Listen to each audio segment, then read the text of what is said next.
2024학년도 대학 수학능력시험이 오는 11월 16일에 시행됩니다. 2년 전 수능부터 문이과 통합 수능으로 치러지면서 올해도 과목 간 유불리 현상이 나타날 걸로 보이는데요. 교육당국은 선택 과목의 표준 점수차를 줄이도록 계속 노력하고 있다고 밝혔지만 뚜렷한 해결책은 제시하지 못했습니다. 윤아림 기자의 보도입니다. 통합수능 3년 차인 올해도 국어와 수학은 공통과목과 선택과목으로 치러집니다. 국어 영역은 화법과 작문, 언어와 매체에서, 수학 영역은 확률과 통계, 미적분, 기하 중 한 과목씩 선택해야 합니다.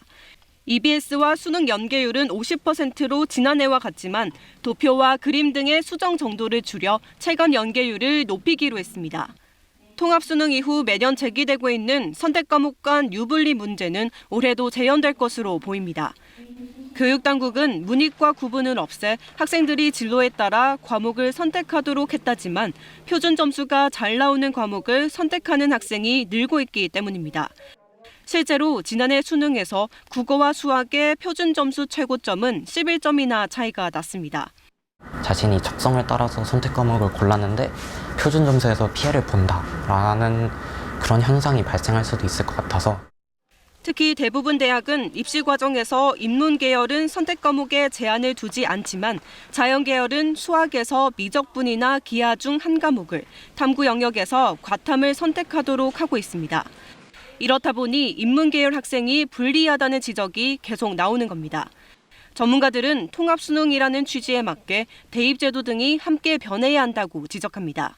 평가 요소들을 도입을 해서 좀 수능만으로는 대학을 가는 게 아니고 다양한 요소로 다각적으로 학생들을 평가하는 게 필요하고요. 올해 수능은 11월 16일 시행되고 성적은 12월 8일 통지됩니다. KBS 뉴스 윤아림입니다. 네, 올해 수능은 국어, 수학이 까다로웠던 지난해보단 쉬웠지만 여전히 어려웠다는 평가가 나옵니다. 전문가들은 올해 재수생, 삼수생이 유독 많고 또 코로나19로 학력 격차도 커서 변수가 많다고 분석합니다. 윤나경 기자가 보도합니다. 두 번째 문이과 통합수능. 국어는 지난해보다 쉬웠다.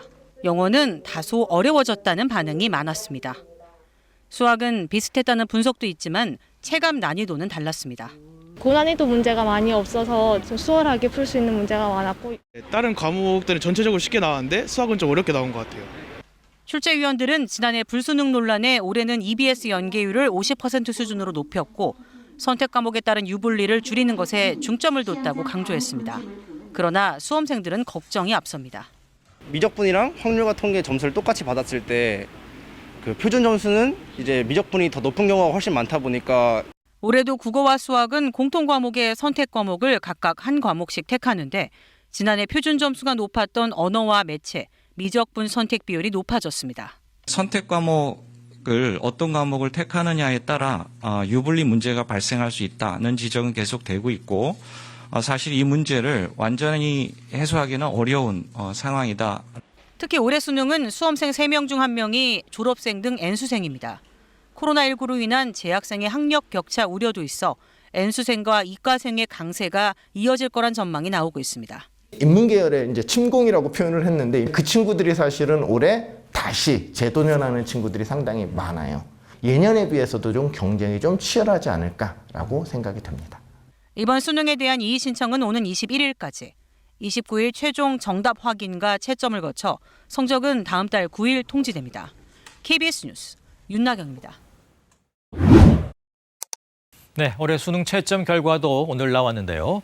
지난해와 비슷할 거라던 평가원의 예상과 달리 대부분 과목이 어렵게 출제된 것으로 결과가 나왔는데 이 선택 과목에 따른 점수 격차도 클 것으로 보입니다.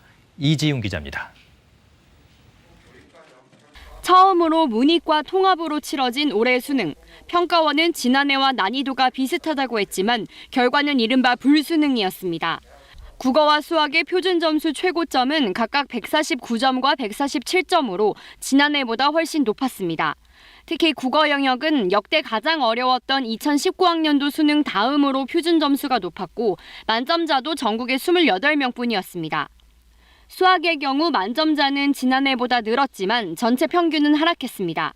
특히 선택 과목에 따라 표준 점수 격차도 크게 벌어질 것으로 보이는데 미적분을 고른 이과생들이 확률과 통계를 선택한 문과생들보다 훨씬 유리할 거라는 분석입니다. 확실히 작년보다는 어려웠던 것 같고요.